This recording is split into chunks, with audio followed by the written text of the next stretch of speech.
So I have decided that on this very beautiful, clear, hot day in June of 2020 in Westchester County of New York State, that this day is a perfect, gorgeous day to speak some truth.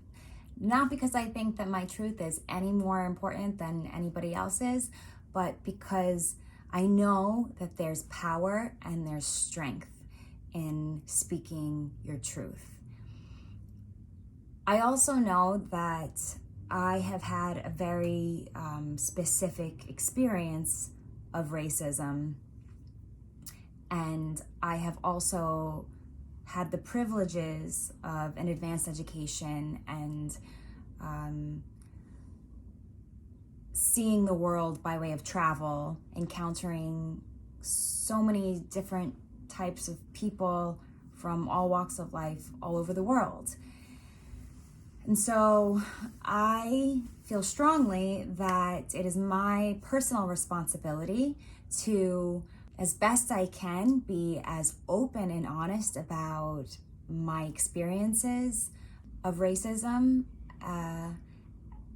and use any privileges that have allowed me to practice my communication and my engagement and my delivery and articulation of my thoughts and ideas, to use those privileges to shed light on areas that need light shed upon them right now, and to help raise awareness, to facilitate discussions. And I'm aware that as people, we connect to other people, and we connect to other people, and we open up our ears, and we allow them to speak to us, and we are willing to listen, and we connect with people for all different types of reasons, right? And so it's not my place to know why people may connect to me or not, but perhaps by the way that I look, by the way that I sound, by the way that I speak, by my background or my history or my education or whatever it is, there's a chance that there are some people out there that might connect with me. So I want to do everything that I can to share what I believe to be valuable truth. I am a mixed race, multicultural human. My family's ancestry stems back to Asia and Europe and Africa. For as long as I can remember, I have been other. Since I was a baby, before I really developed the words to speak for myself yet, I have been met by people's inquisitive, fascinated eyes asking, "What are you?" And that question is, though it might be purely innocent, it definitely ingrains a young brain, a young heart, a young spirit with a sense of I'm separate, I'm other. What does that mean? What is other? And I've spent my life navigating that otherness, and I have had very specific encounters with racism. I've also been fortunate and to have privileges that have allowed me to analyze these issues and think about them from with the best I can, with an analytical mind, even though my experience has been emotional. So today specifically, I wanted to talk about some of the things underlying acknowledging somebody else's racial experience, somebody else's color, somebody else's identity. I want to talk about that because I think it is at the root of so much pain and confusion in our country right now.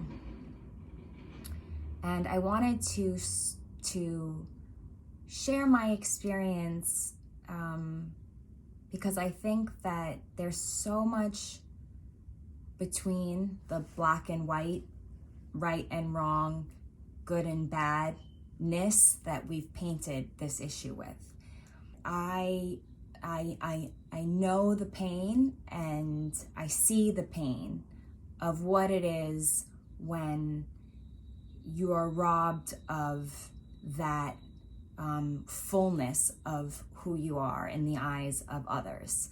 I know what it is to desperately want to be seen, truly seen, wholly seen, and have others deny you that.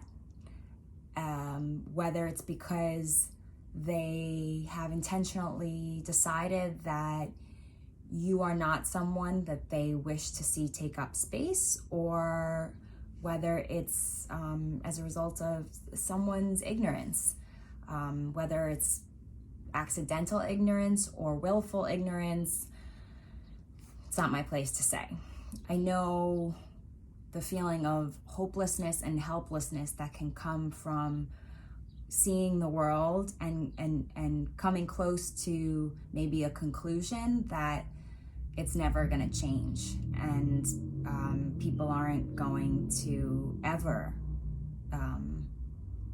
embrace you just because of just your skin color or the way that you look. And that's a very sad feeling to have. And I want to help people out of that helplessness or hopelessness that they might feel. I don't want anyone out there to feel like that. Right now, there's a lot of conversation around this idea of colorblindness, or someone who is a self-proclaimed liberal, progressive, human-loving individual who claims that they just don't see color. They just see the person. They just see the person, and that color is irrelevant. It doesn't affect them, and that they don't think that there's any real such thing as a racial experience. That person is a common person in the world today, and that person is not a bad person if they have failed to understand why that type of thinking is problematic. And there's a lot of fuel being thrown on an already out of control burning fire right now. And so I want to try to offer a perspective that allows some clarity around a subject that often gets too hot, and just it gets too hot for a lot of people to even come close enough to being able to witness the truth and hear the solution. It usually turns into a very reactionary type of exchange or conversation that is not conducive for learning, and is not conducive for reflection. Okay, so back to the idea of someone being colorblind or reluctant to admit that racial experience is an actual thing. Now, obviously, if you are someone who has had your own racial experiences, that type of mindset can be very frustrating and deeply hurtful and upsetting. And it can be hurtful and upsetting to to the extent that you just shut down and you don't want to even talk about it anymore. And it's too hard to continue to advocate for yourself as to you know, why it's so important to understand that racial experiences exist, and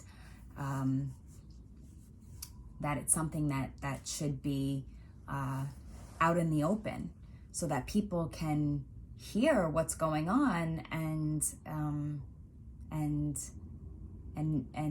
know what the reality is of our country. I want to try to offer a different perspective into the person who might say that, who might say that, you know, I'm colorblind. I color doesn't matter to me. I see through it. It doesn't matter. That sentiment may be coming from a loving place, may be coming from a place of me as a person. I don't let color or race dictate how I treat people. I treat everyone equally. Like, it might be coming from that type of loving, caring place in a person. But what's important to know, and what's important to think about, is that while that person may be fervent in their belief that they themselves as a person is not affected by race, or doesn't treat anyone differently because of their racial grouping. While that person may be absolute in their belief about that in themselves, they may just be missing the fact that many people do not behave in a way that is in this idealistic sort of, you know, all human loving way. And even for the ones that feel that they do operate in that way, an all human loving way, they still have blind spots, and there are still things that person has failed to see clearly as a result of those blind spots. It may be, for whatever reason, difficult for that person to grasp that people have been racialized, groups of people have been racialized by society, and those different racial groups tend to have very different types of cultures, and the colors that make up their culture they're all different mixes, and they're unique, and they are special and one of a kind through their own limited experiences. May not have the data points in their brains to connect the dots of why it's so wildly hurtful to say that you're colorblind, or to say that you don't think that racial experience is a thing. There's this thing that happens when people feel unseen, and when they feel frustrated that they won't ever be seen. There's like an emotional shutting down that happens, and then on the other side, you know, a person who believes with all of their might, with all of their heart, that they are a good person, they are a loving person, and they can't accept that. They can't accept, for whatever reason, that the wounds of racism are very, very real. and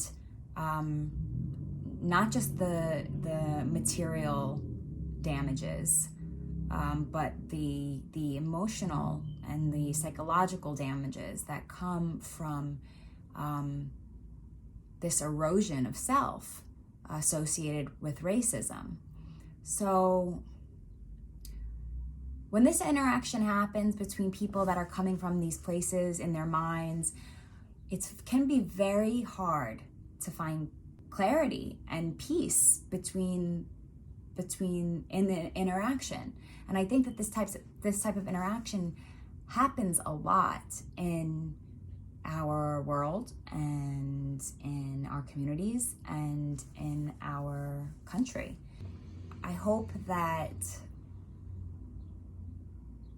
people can start to back away little by little from this idea or feeling of being attacked by the other side, right? Because no one can operate calmly and mindfully when they feel like they are being attacked.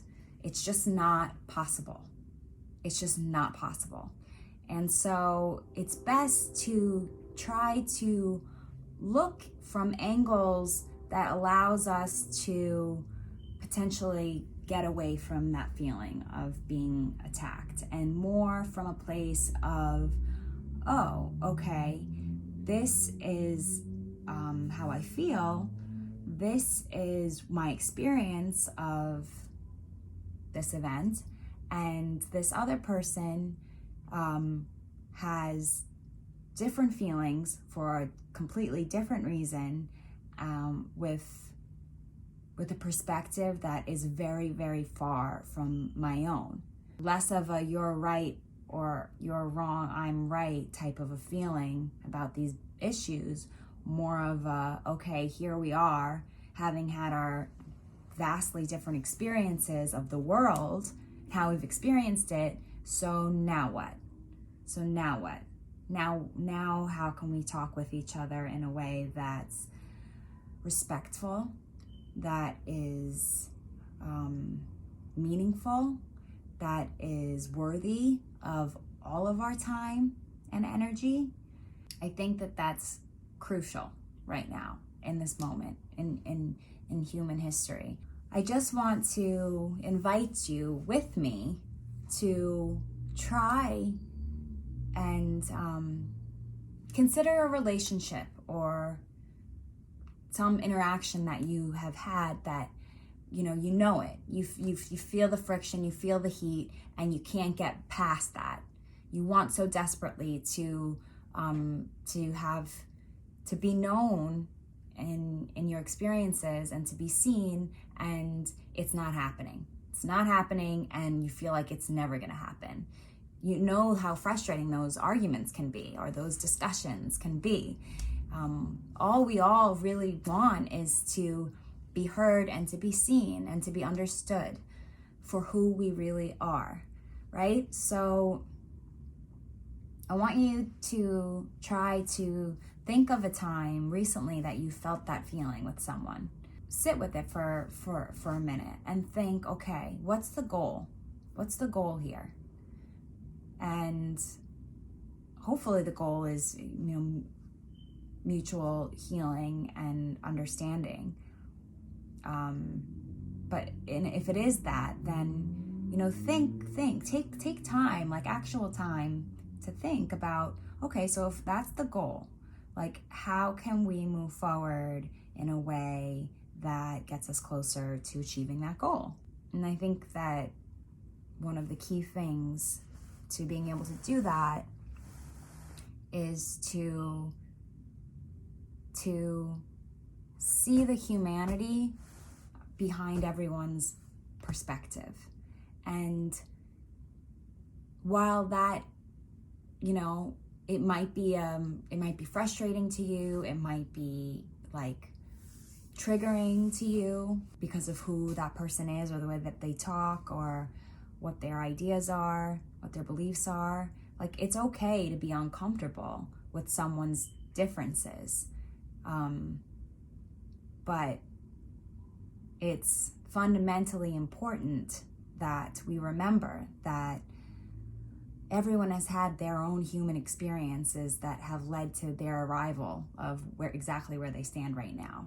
And most people don't wake up in the morning thinking like, okay, how can I disrespect people and hurt people and oppress people? Most people don't. Most people want to do good, and they want to make other people feel good, and they want to love and be loved. That's the reality of most human beings, despite what picture the media paints of, the horrors and the atrocities that happen. Yes, there are horrors. Yes, there are atrocities, but it's so important to remember right now in 2020 that most people want to love and be loved. Most people want to help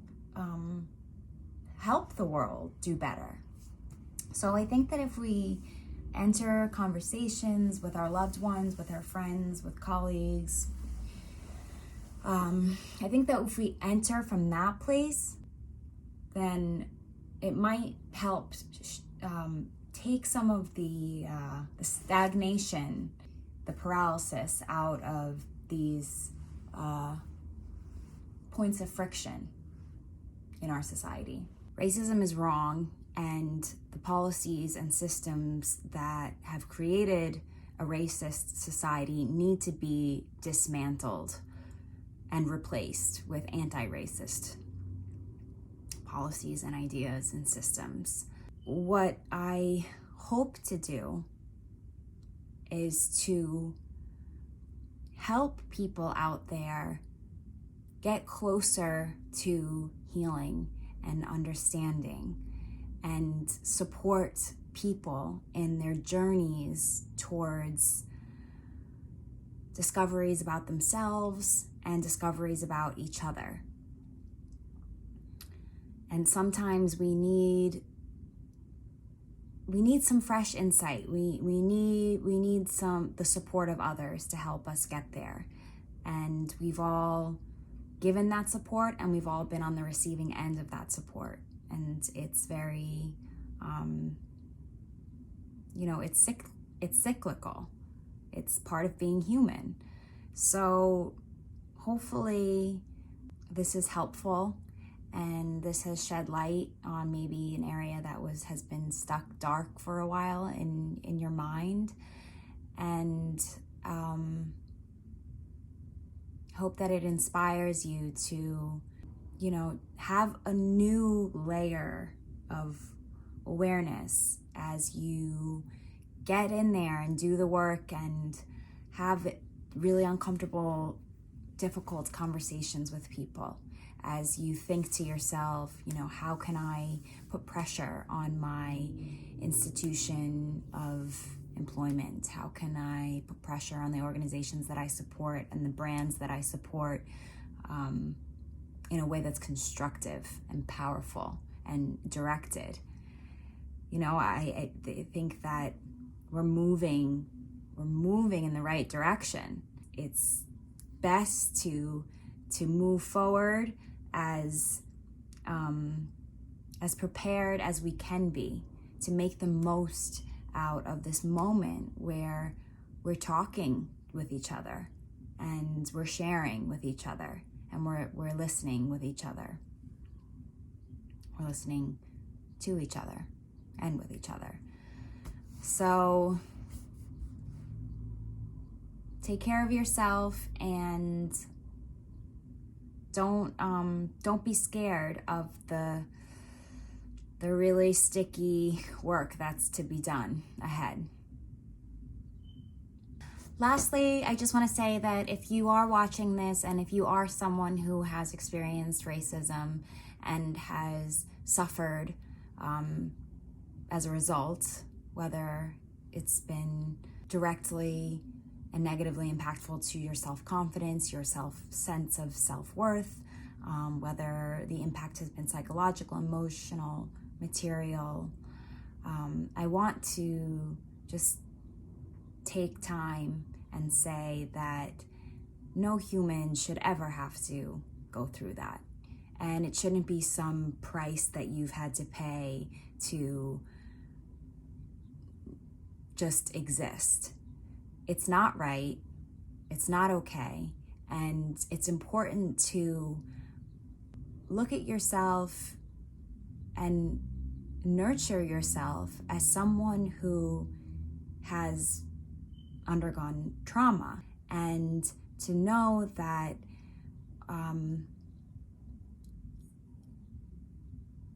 your healing is worthy of your time and worthy of your love, and you deserve to feel seen and to feel loved for all that you are.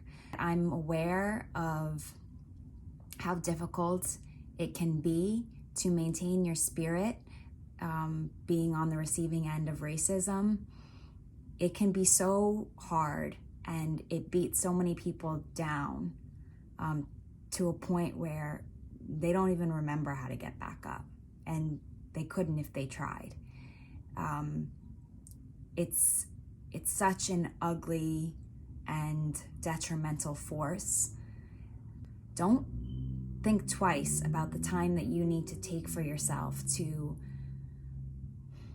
pour love into those wounds, and to know that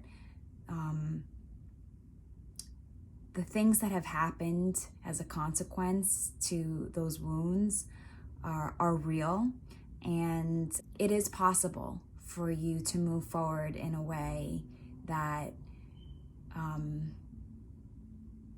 allows you to, actualize all of your potential and all that you are and all of the beauty that you're made up of. And don't ever forget that, and don't ever give up on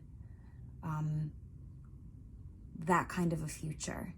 It can be damn near impossible sometimes to keep picking yourself up when you've been met with a very specific type of hatred. And you are a warrior.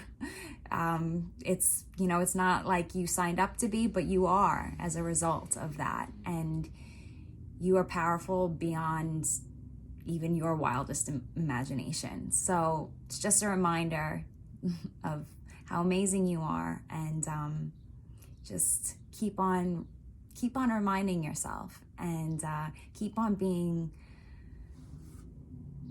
true to what's inside here and who you know that you are. You're grasping of that, and you're protecting of that, and you're shining out of that is your resistance. The beauty in you thriving and in surviving is the resistance. So, love to you forever and always.